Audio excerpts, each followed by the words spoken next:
Good morning class. आज हम पढ़ेंगे भारतीय कलाओं में नृत्य कला। पेज नंबर 66 पे मध्यकाल तक आते आते अन्य कलाओं की तरह संगीत भी व्यावसायिक हुआ माने विभिन्न त्योहारों में और पर्व में या घर में कुछ काम होता है उसमें सीखने और सिखाने का काम होने लगा, इनका प्रयोग होने लगा। और इस हिसाब से कलाकार को उसके इस मेहनत पर उसका मेहनताना माने उसको व्यवसाय के रूप में किसको, संगीत को। पर भारत का सबसे अच्छा समय वह था जब संगीत मनुष्य के जीवन का जरूरी अंग था। ऐसी कई कहावतें भी मिलती हैं। अब है नृत्य कला। भारतीय संगीत की तरह नृत्य में भी कम बदलाव आए हैं। माने जो आज हम देखते हैं आधुनिकता के साथ नए नए इंस्ट्रूमेंट्स माने नए नए उपकरणों के साथ, किंतु पुरानी माने बेसिक जो उसमें है नृत्य में वे सब वही हैं। पहले के नर्तक और आज के नर्तक भी भारतीय नृत्य कला के नियमों का पालन करते हैं। नर्तक माने नृत्य करने वाला, जिसका आधार है अभिनय। अभिनय माने नाटक से तात्पर्य ये है अंगों के संचालन से सामने वाले तक भावों को पहुंचाना। इसका भी मूल शास्त्र भरत मुनि का नाट्य शास्त्र ही रहा है। नाट्य शास्त्र में नृत्य और नृत्य माने जो नृत्य कर रहा है और नृत्य माने जो वह करते हुए दिखाई पड़ रहा है वह नृत्य है। दो शब्द मिलते हैं। ये दोनों अभिनय के ही अलग अलग रूप हैं। माने जो एक्टिंग करते हैं उसी में से ही ये हैं। नृत्य यानी अभिनय, इसमें शब्द और भंगिमा महत्वपूर्ण है। जैसे किसी प्रसंग को नृत्य के माध्यम से दिखा रहे हैं। प्रसन्नता, शोक, वीरता सभी भावों को दर्शा पाना उसकी भंगिमा कहलाती है। नृत्य में भाव और भंगिमा महत्वपूर्ण है। भारत लोक नृत्यों से प्रसिद्ध हो रहा है। माने बहुत सारे लोक नृत्य भारत में है। हर राज्य के अलग अलग समुदायों की अपनी नृत्य कलाएं रही हैं जो हमारे रोजमर्रा के जीवन से जुड़ी हुई हैं।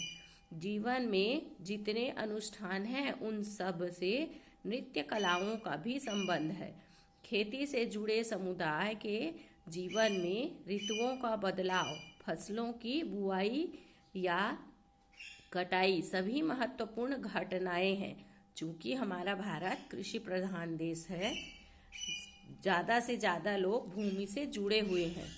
ऋतुओं का बदलना, जैसे वर्षा ऋतु है, वर्षा के बाद शीत ऋतु आती है, शीत के बाद बसंत ऋतु, उसके बाद ग्रीष्म ऋतु। पाँवों को चंचल कर देता है। ऋतुओं के साथ ही मनुष्य की भावनाएं बदलती हैं और उसके साथ ही नृत्य बदलते हैं। वर्षा होती है तो उनके पाँव थिरकते हैं। भारत के हर राज्य में यही भाव मिलते हैं।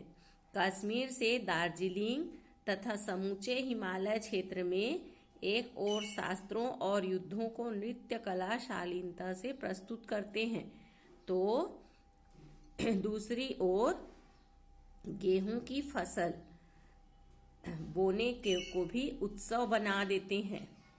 माने फसल उगाने के लिए जब बारिश शुरू होती है और बीज डालने का समय होता है उसको भी एक उत्सव के रूप में मनाते हैं। हमने कक्षा 10वीं में पढ़ा था।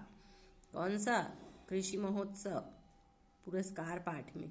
सभी लोक नृत्यों में एक गोलाई में नर्तक हाथ से हाथ मिलाए तरह तरह के करतब दिखाते हैं। प्रायः सभी नृत्य में, चूंकि ये लोक नृत्य है, एक या दो से नहीं होता और एक या दो लोगों के सामने प्रस्तुति नहीं होती, सामूहिक होता है और अक्सर ये गोलाई में होता है।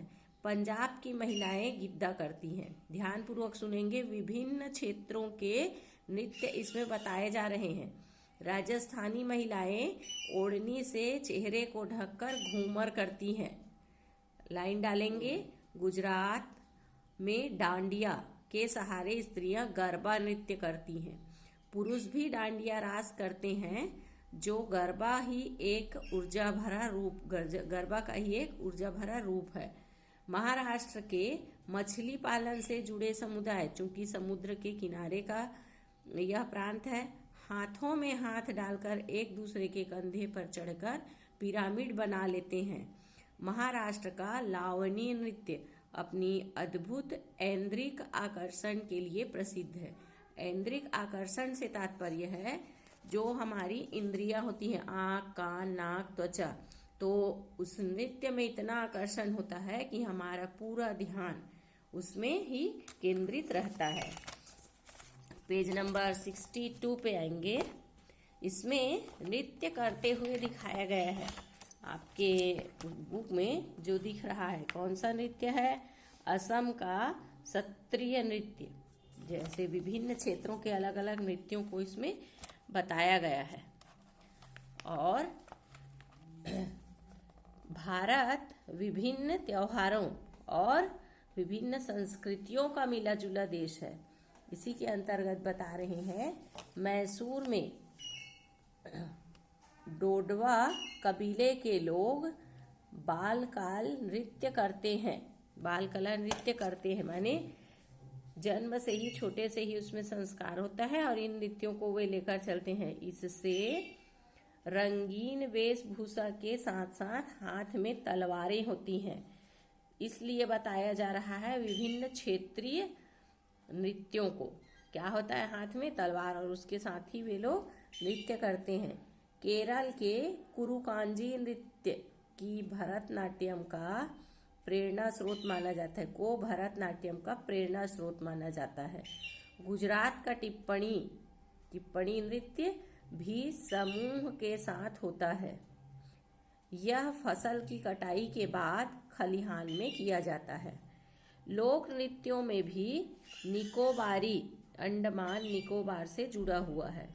अरुणाचल प्रदेश में निशी, असम का बिहू, आंध्र प्रदेश का कोल्हम, तो यहाँ पंथी और राउत छत्तीसगढ़। अब आ जाएंगे अपने प्रांत में। अभी देख रहे हैं राउत नाचा, सुआ नृत्य भी इसमें से एक है। झारखंड के लोक नृत्य हैं। कहाँ के? छत्तीसगढ़ तथा झारखंड के। कौन कौन से?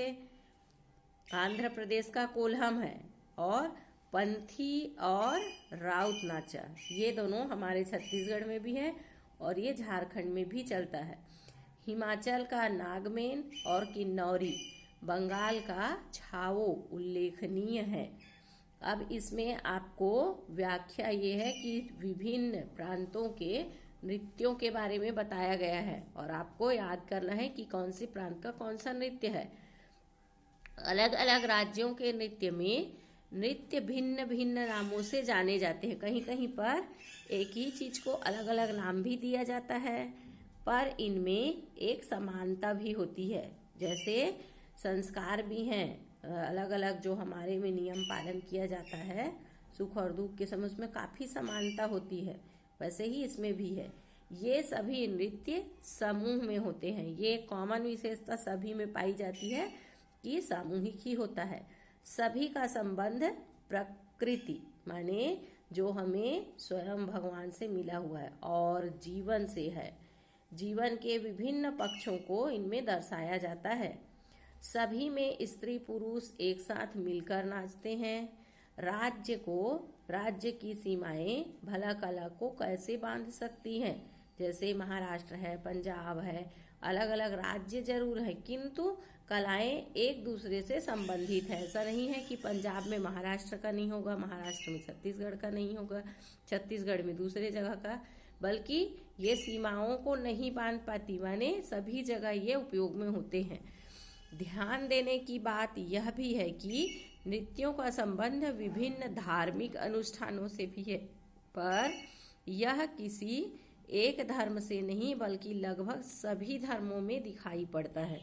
भारतीय लोक इसी तरह का थिरकता हुआ सब शास्त्रों और नियमों, माने जो लोग अपने मनोरंजन के लिए साथ में, क्योंकि पहले बहुत ज़्यादा आधुनिकता जब नहीं थी, लगभग दिन भर का अपना काम करते, शाम का समय होता, सूर्य डूबने के पहले ही लगभग खाना बनाना शुरू होता। खाने पीने के बाद एक दूसरे के साथ संपर्क करने के लिए एक जगह बैठते, जैसे चौपाल लगता है, तो वहाँ स्त्रियां और पुरुष भी होती, बच्चे भी होते।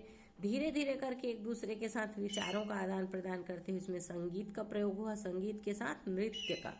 ये कहलाता है लोक कला। इसको धीरे धीरे शास्त्रों और नियमों से, माने अब अलग अलग जगह पे अलग अलग होता है, इसके लिए एक निश्चित नियम यदि बांध दिया जाए तो इसी प्रकार से यह बंध गया। वह ठीक ठीक तो नहीं कहा जा सकता, पर इसका भी आधार भरत मुनि का नाट्य शास्त्र है। विद्वानों का यह मानना है कि लोक नृत्य से ही शास्त्रीय नृत्य विकसित हुआ है।